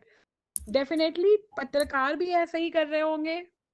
कई बार एग्जाम्पल्स में आ भी जाता है कि जैसे पाकिस्तानी एक मीडिया में खबर आई थी कि एआई जनरेटेड है और आप चाहेंगे हम इसे और अच्छा कर दें। तो ऐसे में सर जो आप लोग हैं जो पत्रकार हैं और एआई का प्रयोग कर रहे हैं, सभी उससे अपनी रिपोर्ट्स या न्यूज़ जनरेट करते होंगे, कितना आप लोग एफिशिएंटली या स्पीड के साथ, यू नो, क्योंकि एक प्रेशर भी होता है, वर्क प्रेशर भी होता है, तो how will you confess it that you are using it honestly and after getting it done? तो जो एडिटोरियल डिपार्टमेंट जो एडिटिंग करता था वो किस लेवल तक करता है? एआई से जनरेट हुआ न्यूज़ मैंने लिखी, फिर मैंने उसको एआई पर रीफ्रेम किया, क्रॉस चेक भी कर लिया, फिर what is the role of editorial department, who does what? ये मेरा एक बेसिक क्वेश्चन है sir. Good question madam, thank you so much for the appreciation first of all. मैं आपको बताता हूँ, ये बात सही कि मैंने जैसा कहा ना, समय बचाने के लिए तकनीक अगर सुविधा दे रही तो हम लेंगे, लेकिन इस हद तक नहीं लेंगे कि हम अपने मूल को भुला दें या अपने काम में हम लापरवाही या कोताही बरतने लग जाएं। तो हम संदर्भ में एआई के उपयोग में हम कोई दिक्कत नहीं दे रहे हैं। संदर्भ के लिए अगर आप उपयोग कर रहे हैं, रेफरेंस के लिए कर रहे हैं, लेकिन अपनी कॉपी तो आपको खुद ही लिखनी पड़ेगी।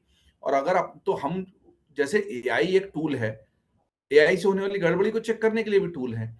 तो हमने अपने सीएमएस में जो कंटेंट मैनेजमेंट सिस्टम है उसी में ऐसे चेक्स लगा रखे हैं, ऐसे बैलेंसेस लगा रखे हैं कि कोई पूरी कॉपी अगर एआई से लिख रहा है तो वहां पकड़ में आ जाए। क्योंकि हम किसी को सैलरी एआई से कॉपी लिखने की तो नहीं देते, हम तो ह्यूमन लगा ही इसलिए रहे हैं। ह्यूमन की अभी भी वैल्यू है, ऑथेंटिसिटी की वैल्यू है, क्रॉस चेकिंग की वैल्यू है। लेकिन आप रेफरेंस जुटाने के लिए, उसी घटना के पुराने संदर्भ पढ़ने के लिए, तस्वीरें ढूंढने के लिए, 10 मिनट के काम को 2 मिनट में करने के लिए एआई का उपयोग कर रहे हैं, तो हम फैसिलिटेट कर रहे हैं। रूटीन काम है, मेटा टैग्स वगैरह लगाना, जो ट्रेंड चल रहा है इंटरनेट पर उसको ढूंढना। तो एआई की लेयर्स हमने सीएमएस में ही एम्बेड कर दी हैं। किस लेवल पे उसका उपयोग हो सकता है, किसको नहीं, ये आप कंट्रोल कर सकते हैं। और जितना फास्ट कोई कॉपी पेस्ट एआई से कर रहा है, आज से 1 साल पहले पता नहीं लगता था आसानी से, आज वहीं पता लग जाता है। जी कॉपी जी। कंटेंट है या एआई जनरेटेड कंटेंट है तो टूल वहीं पर ब्लॉक भी कर सकता है। ये सिस्टम आगे जो फिल्टर्स हैं ये और एफिशिएंट होंगे। तो जैसे ह्यूमन एडिटर ह्यूमन की चेकिंग कर लेता था, वैसे मशीन का एडिटर मशीन की चेकिंग कर लेगा। हरेश भी अब मुझे हाँ कैमरे सर, पे दिखाई समझ देने लगे हैं। गए हरेश नमस्कार, कैसे हैं? Yes, जी fine, fine, sir. Yes sir, ठीक है, Sir, समझ गई। मतलब अभी आगे आने वाले जो चैलेंजेस हैं उसमें बच्चों को एआई में और स्किल्ड होने की जरूरत है। अभी मैडम, तो वो कहाँ कहाँ एआई का उपयोग करना दे और रहे कहाँ हैं। नहीं करना, बहुत बहुत मतलब शिक्षकों को भी प्रशिक्षण में अब उसी को शामिल करना पड़ेगा। आप संदर्भ जुटाने के लिए कर रहे हैं, रेफरेंस जुटाने के लिए कर रहे हैं, मात्रा की चेकिंग के लिए कर रहे हैं, जिस ऑर्गेनाइजेशन के लिए आप काम कर रहे हैं उसकी स्टाइल शीट से मिलान के लिए कर रहे हैं कि मैंने कहीं यहाँ इसराइल को ऐसे लिखा जाता है, यहाँ पर हमास नहीं है ऐसे लिखा जाता है, यहाँ पर इस देश का नाम ऐसा है, रुपये लिखा जाता है या रुपये, उसके लिए कर रहे हैं तो बहुत अच्छा, वो तो जल्दी हो जाएगा। इसी की डांट भी पड़ती थी कि तुमको इतना नहीं पता अपनी संस्थान में कैसे लिखा जाता है, वो डांट से आप बच जाओगे। लेकिन आप सोच रहे हो कि पूरी कॉपी ही मशीन लिख दे, तो भाई हम एम्प्लॉय थोड़े करेंगे आदमी को, फिर मशीन से काम कराएंगे, मशीन के टोकन्स के जो पैसे लगते हैं वो देंगे। ह्यूमन की वैल्यू रहेगी, ह्यूमन की वैल्यू कहाँ रहेगी वो उसको खुद तय करना है। अब जहां बल, जैसे देखिए ना भाई, पावरलूम के आने से हैंडलूम खत्म नहीं हुआ है। हैंडलूम की साड़ी 10,000 की मिलती, पावरलूम की साड़ी 1,500 की मिलती है, वैल्यू खत्म नहीं हुई बात है है, उसकी। बिल्कुल सही है। But when it comes to mass production, you look at powerloom, they cannot produce at that range and that volume. Ji sir, सही कह रहे हैं आप। बस इसमें हम लोगों को ये समझने की ज़रूरत है कि अपने आप को स्किल्ड करें और चैतन्य रहें, क्योंकि अभी जो मैं देख रही हूँ, जिस हिसाब से बच्चे पढ़ रहे हैं journalism, they are very happy कि कंटेंट तो जुटा लिया, अब उनको लिखने में या सेंटेंस फ्रेमिंग में या ग्रामेटिकली इतनी मिस्टेक्स है, तो that AI is doing. So फिर तो आगे उनके लिए चैलेंजेस बहुत बढ़ते जाएंगे if they will not be well versed with, as you said, कि इजराइल को ऐसे लिखना है या रुपये को ऐसे लिखना है। तो बेसिक चीजें तो उनको अपने लिए अपना स्टैंड लेने के लिए क्लियर करनी ही पड़ेंगी। Excellence will तो rather कि become more पेरेंट्स सुन important. रहे हैं वो समझें Talent will इसको। become more important and more appreciated because जैसे मैं कॉन्फिडेंट हूँ कि इसने मेरे संदर्भ जुटाने का काम आसान कर दिया, मगर मुझे जो ज्ञान है, मुझे जो लिखना आता है, मेरा जो अनुभव है, उसको ये नहीं चुरा सकता। तो इसलिए मैं उसी कॉन्फिडेंस उस टेक्नोलॉजी को अपनाऊंगा। लेकिन जिसके मन में चोर है, जो पहले भी मक्कारी कर रहा था, इधर उधर से जोड़, उसको बल्कि तो जो गड़बड़ है वो तो गड़बड़ है ना, टेक्निक आने के बाद उसकी गड़बड़ी थोड़ी सुधर रही है, बल्कि उसकी गड़बड़ी पकड़ में आ रही है। यस सर, थैंक यू, बहुत बहुत थैंक धन्यवाद। You madam thank for the question. Thank you. हाँ, हरेश जी आप पूछिए। Thank you sir. पहले तो क्योंकि ये डिजिटल और है ना आर्टिफिशियल इंटेलिजेंस को लेके जो मेरे दिमाग में बहुत सारे क्वेश्चन थे, जो है ना उलझने थी, है ना, जयदीप सर का स्पीच सुनने के बाद बहुत सारी वो सॉल्व हो गई है। एक एक है मेरा क्वेश्चन अभी भी थोड़ा, कि आर्टिफिशियल इंटेलिजेंस को आने से प्रिंट मीडिया में तो बहुत सारा फायदा है, क्योंकि है ना उनको तो बेनिफिट जो भी लेना है वो है ना ले पाएंगे आराम से। लेकिन डिजिटल मीडिया को कहीं ना कहीं इससे थोड़ा अफेक्ट तो होना ही पड़ेगा। तो सर से मैं थोड़ा जानना ये चाहता हूँ कि डिजिटल मीडिया और जो आर्टिफिशियल इंटेलिजेंस है, उनके फ्यूचर और नेक्स्ट जो 5-6 साल होंगे वो कैसे होंगे? हाँ, ये बात सही है कि डिजिटल मीडिया की चुनौतियां ज्यादा बढ़ी हैं, क्योंकि आज से 10 साल पहले तक हम लगातार ये कहते थे डिजिटल के पास यूजर सबसे ज्यादा है, प्रिंट और टीवी से भी ज्यादा है, लेकिन रेवेन्यू नहीं है। आज की स्थिति ये हो गई कि हमारे पास यूजर भी नहीं है और रेवेन्यू भी नहीं है।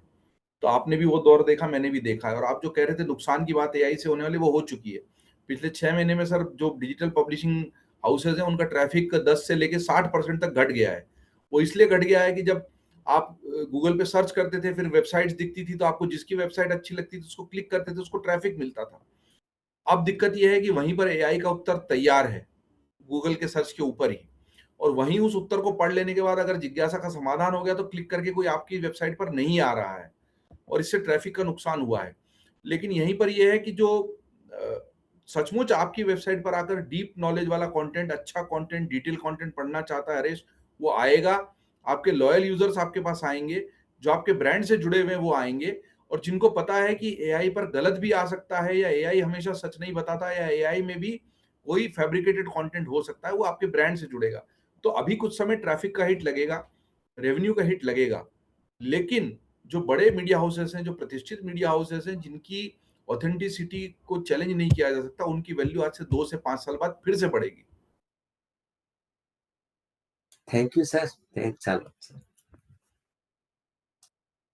सौरभ जी, सौरभ जी भी जर्नलिस्ट हैं, आप शिमला से हिंदुस्तान टाइम्स आदि अखबारों में काम कर चुके हैं।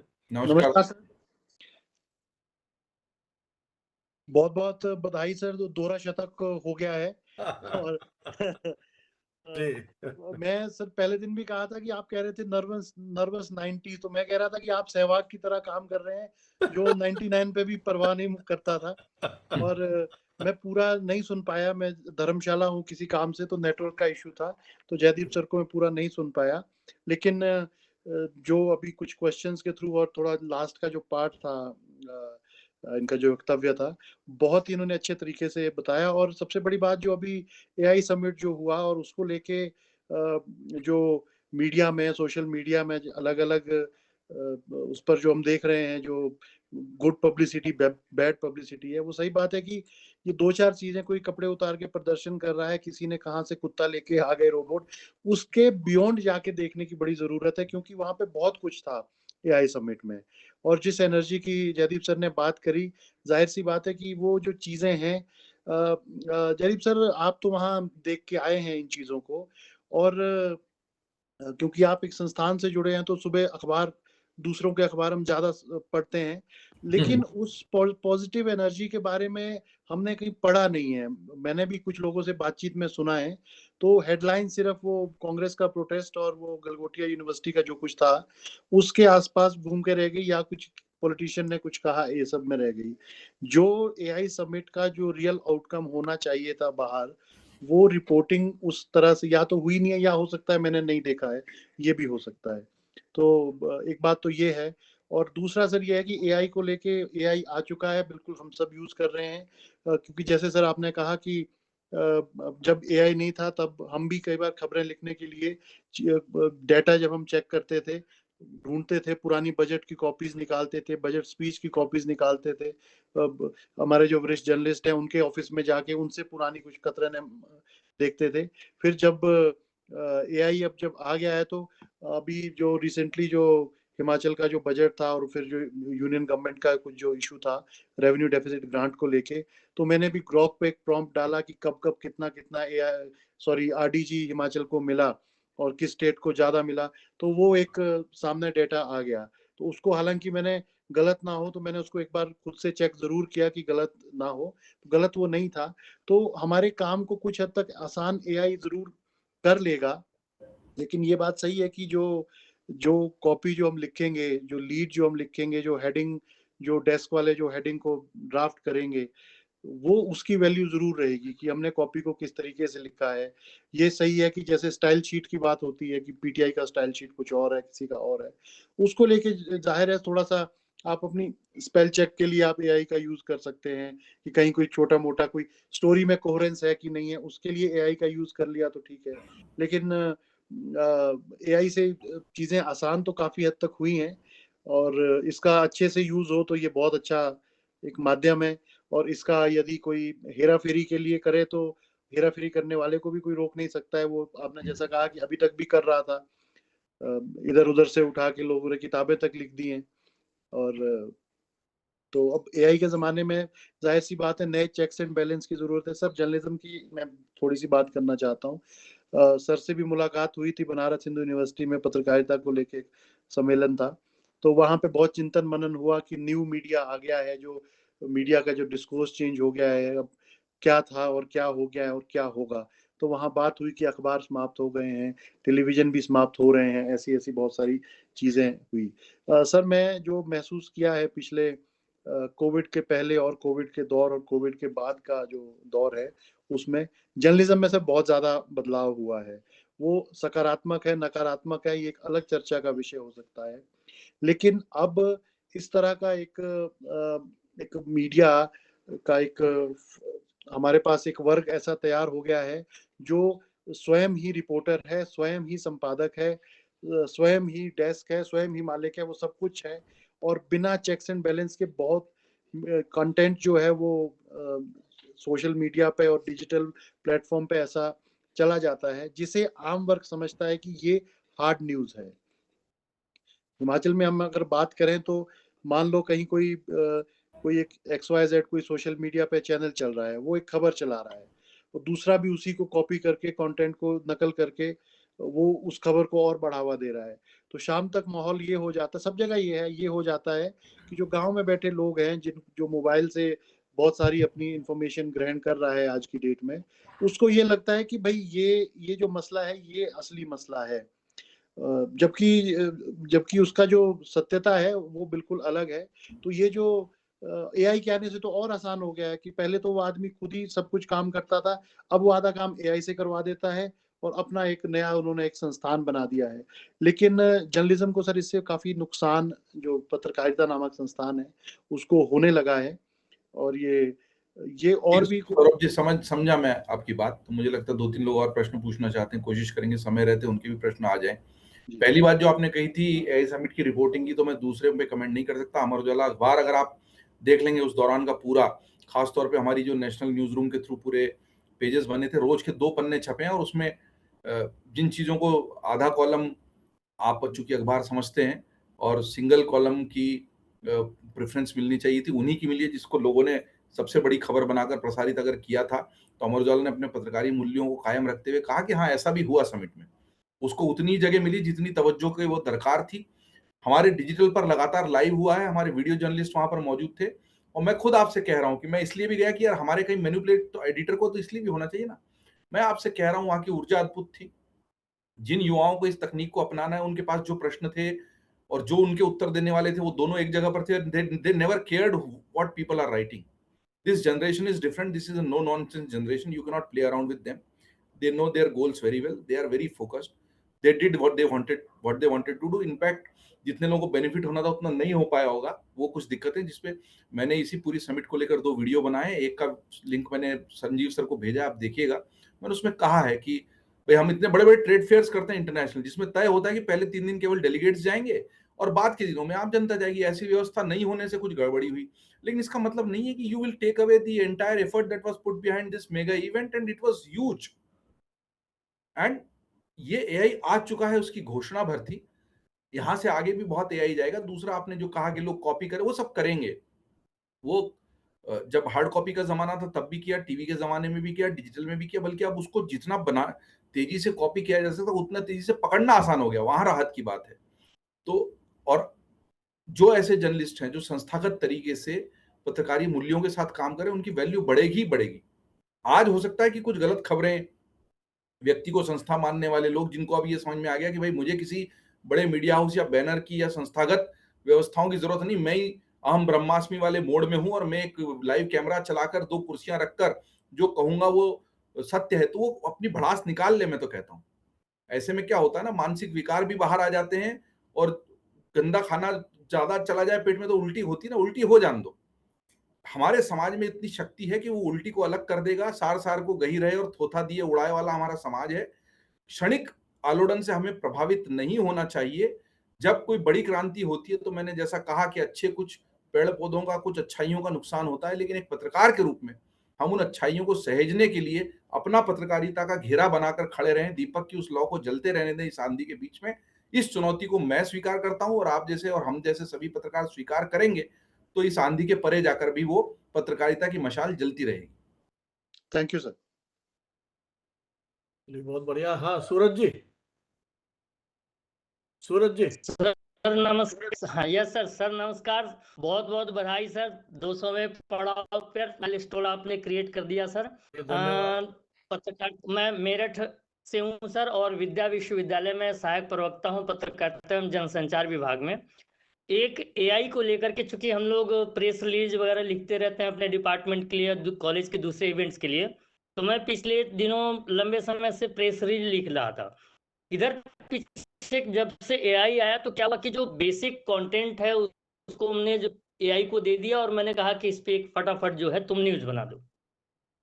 करीब 2-3 महीने बाद क्या हुआ कि कुछ सिस्टम में करप्ट हो गया था, या कुछ ऐसा था कि मैं जो न्यूज उसको प्रॉम्प्ट दे रहा था और जो न्यूज बना रहा था उसको मैं कॉपी नहीं कर पा रहा था, तो उसको मुझे कहना पड़ रहा था कि इसको डाउनलोड करो। लेकिन वहीं पे एक चीज क्लिक किया कि यदि हम इसके लगातार इसी तरह से यूज करते रहें तो जो मेरा मौलिक लेखन है, जो मूल मैं पत्रकार हूँ, जो मैं क्रिएटिविटी जो हमारी भीतर की है, वो कहीं ना कहीं खत्म हो जाएगी और मैं डिपेंड हो जाऊंगा एआई पे।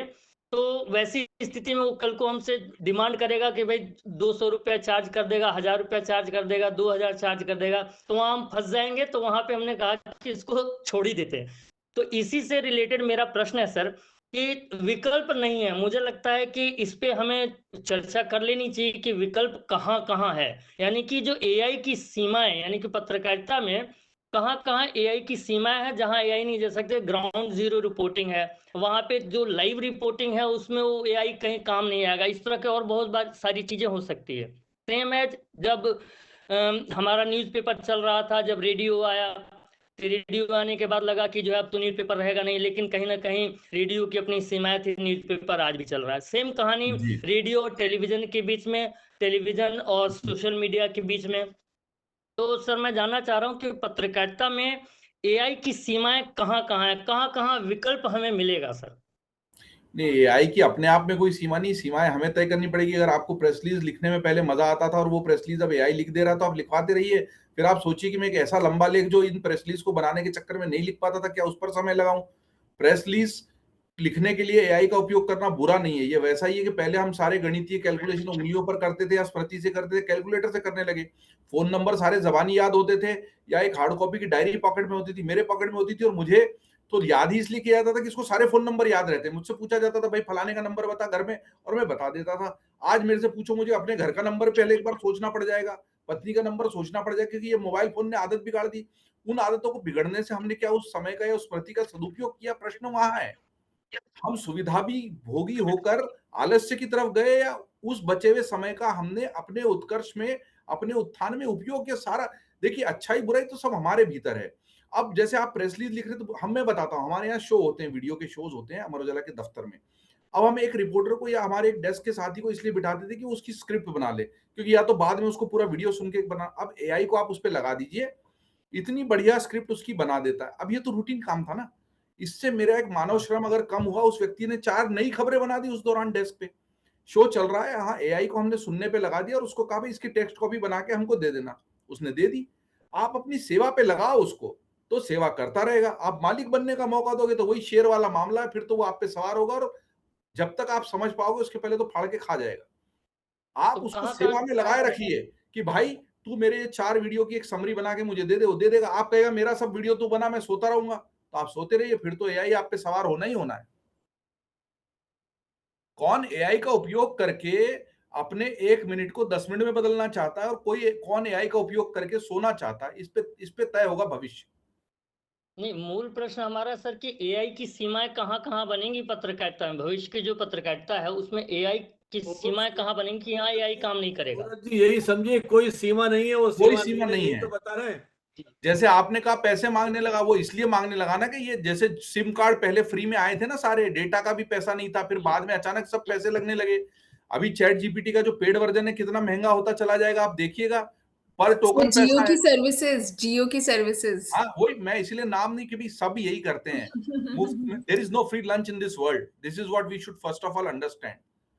So they are giving it to you because they have spent millions of dollars on it and they just want the market to taste it. Once you have tried it and you become habitual of it, you will not even believe the amount of money they'll siphon out of your pockets. So you have to be aware and alert कि हम कितना पैसा लगाएंगे, कितना नहीं लगाएंगे। Thank you sir. वो तो चाहता है आप आराम करके उससे काम कराते रहो, उस काम कराने का पैसा है, वो पैसा बना लेगा अपना। चलिए साहब, मेरे ख्याल लास्ट सवाल ले लेते हैं। हाँ, एक अंतिम सवाल ले राजेश लेते हैं कुमार जी क्योंकि कुछ समय हो चला है। हाँ, राजेश कुमार जी कोई सवाल हो बहुत संक्षिप्त में तो पूछे, तो समाप्त करते हैं अपन।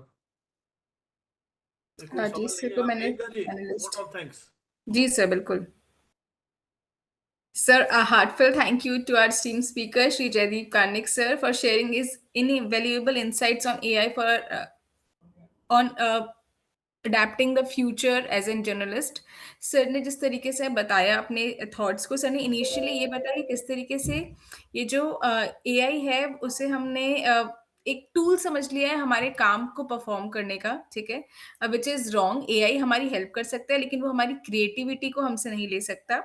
एआई एक हेल्पिंग हैंड है जिसे हम एक अच्छे डायरेक्शन में यूज कर सकते हैं। सर ने बताया there is no age of learning. Sir ने सबसे पहले इनिशियली ये बताया कि वो पहले भी एक लर्नर थे, आज भी वो एक लर्नर है और फ्यूचर में भी वो एक लर्नर रहेंगे। और इस टाइम पे सारी चीजें बोलना हम सबको मोटिवेट करता है कि there is no age of learning. हमें जहां से भी और जिस तरीके से भी एक मौका मिले हमें चीजों को सीखना चाहिए। सर ने बताया डायलॉग किस तरीके से इम्पोर्टेंट है, ठीक है, और सर ने ये बताया कि how selection of photos is important because आज के टाइम पे ना हमारे ऑनलाइन मीडिया होने की वजह से हम बहुत सारे फोटोज डाल देते हैं किसी भी इवेंट के। पहले हम उन्हें चूज करते थे which is the appropriate one, कौन सा ऐसा कैप्शन है जो लोगों को कनेक्ट करेगा, तो सर ने उस चीजों के बारे में जिक्र किया। So that is very important. Sir ने बताया कि किस तरीके से, सर ने ये भी कोट किया कि किस तरीके से हमें डिफरेंट जो हमारी कंट्रीज है वो अलग अलग टेक्निक्स यूज करती हैं चीज़ों को प्रैक्टिकली इम्प्लीमेंट करने का। और एआई भी एक टेक्निक है जिसे हम यूज करें but in a right direction. Sir ने बताया किस तरीके से एआई चीज़ों को सिंपल बनाने में मदद करता है, हमारे टाइम को कंज्यूम करने में टाइम को बचाने में मदद करता है और हमारी एनर्जी को मेंटेन करने में। बट हमें क्या करना है, हमें एआई का यूज़ करके अपनी क्रिएटिविटी को कम नहीं होने देना है, हमें चीज़ों को ब्यूटीफुल और प्रेजेंटेबल बनाना है, लेकिन माइंड अपना लगाना है, बिकॉज एआई को ह्यूमन ने बनाया है, तो ह्यूमन को ही ऊपर रहना है, एआई को नहीं आने देना है। सर ने ये बताया किस तरीके से एआई रिप्लेस नहीं कर सकता ह्यूमन माइंड्स को, because human mind is the one जिसने एआई को बनाया है, एआई को बिल्ड किया है। सर ने जो मेन चीज डिस्कस की, सर ने बताया रियल टाइम रिपोर्टिंग किस तरीके से मदद करेगा एक कनेक्ट बिल्ड करने में उनके ऑडियंस के साथ। तो सर ने रियल टाइम रिपोर्टिंग पे एम्फेसाइज किया और सर ने बताया कि that is an important element. अगर किसी को भी फ्यूचर अपना जर्नलिज्म में देखना है तो हमें उस पर ध्यान देना चाहिए। सर ने बताया story telling is a art, अगर आपको वो आता है तो आप चीज़ों को और लोगों के साथ इजीली कनेक्ट हो सकते हो, चीज़ों को अच्छे से वॉइस मॉड्यूलेशन के साथ प्रेजेंट कर सकते हो। सर ने फैक्ट चेकिंग का जिक्र किया, जहाँ पे सर ने ऑथेंटिसिटी और क्रेडिबिलिटी के बारे में बताया। सर ने बताया किस तरीके से मीडिया को एक रिस्पॉन्सिबल पर्सन की तरह अपना काम करना है, जहाँ पर वो सोसाइटी को देखेंगे, जहाँ पे वो अपने ऑडियंस को देखेंगे, अपनी नेबरिंग कंट्रीज को देखेंगे और सारी चीज़ों को देखते हुए अपनी वो responsibility as an watchdog play करेंगे। So, sir, we all appreciate your timing, expertise, and the information you have shared with us. Each and every participants, I am thankful to you. I am thankful to the backend team who are always ready to help me at the backend. So, thanks to the pillar of this webinar, Banawat sir and Professor Amin Huda sir, because आप दोनों की वजह से हम सबको सुन पा रहे हैं और अपनी नॉलेज को ऑफ कोर्स इंक्रीज कर पा रहे हैं। So, thank you to the each and everyone who are being connected with us. चलिए सर, मेरी ओर से भी बहुत बहुत धन्यवाद, विशेषकर भाई जगदीप कानिक जी को। आपका ऑफिस का टाइम था, लेकिन करीब करीब 1.5 घंटा आपने दिया है समय निकाल करके इतने दबाव के बीच। बहुत बहुत आभार। ये यात्रा और ये आनंद बना रहे और ये 200वां पड़ाव है और अगले इसी तरह सारे महत्वपूर्ण पड़ावों पर हम मिलते रहें, बात करते रहें और आपकी ये ऊर्जा, आपका ये उत्साह भी बना रहे। बस आप जैसे मित्र रहेंगे और सपोर्ट मिलता रहा तो बना रहेगा सर। और बस मित्रों, यही कहना चाहूंगा, जो आपने कहा कि एआई से आप आलसी नहीं, सक्रिय बने और समय को जो बचा हुआ है उसका पूरा उपयोग करें। तो इसी उम्मीद में फिर अगली वेबिनार में मिलेंगे। सूचना आपको सोशल मीडिया के थ्रू मिल जाएगी और ये यूट्यूब में इसको अपलोड करके आपके साथ लिंक शेयर करेंगे, आप सुनिएगा और अपने कमेंट्स के माध्यम से। जयदीप जी, आपका हमने जो लिंक आपने भेजा था चैट बॉक्स में हमने डाल दिया है, तो जो भी देखना चाहें और हाँ, जो इस वीडियो को देखना चाहें वो देख सकते हैं और इसकी अगली कड़ी शीघ्र ही कल या परसों में आएगी। वो बहुत और भी अलग है, वो भाव पक्ष है। हाँ, दूसरा भी आप भेज दीजिएगा। हमारा जो ग्रुप है ना व्हाट्सएप का, करीब 1500 जने हैं उसमें, मैं उसमें मैं आपको प्रकाशित होते ही भेज दूंगा। हाँ, मैं शेयर कर दूंगा उसके साथ फिर, है ना सर। चलिए, बहुत बहुत धन्यवाद। जय हिंद, जय Bharat. Thank you so much, sir.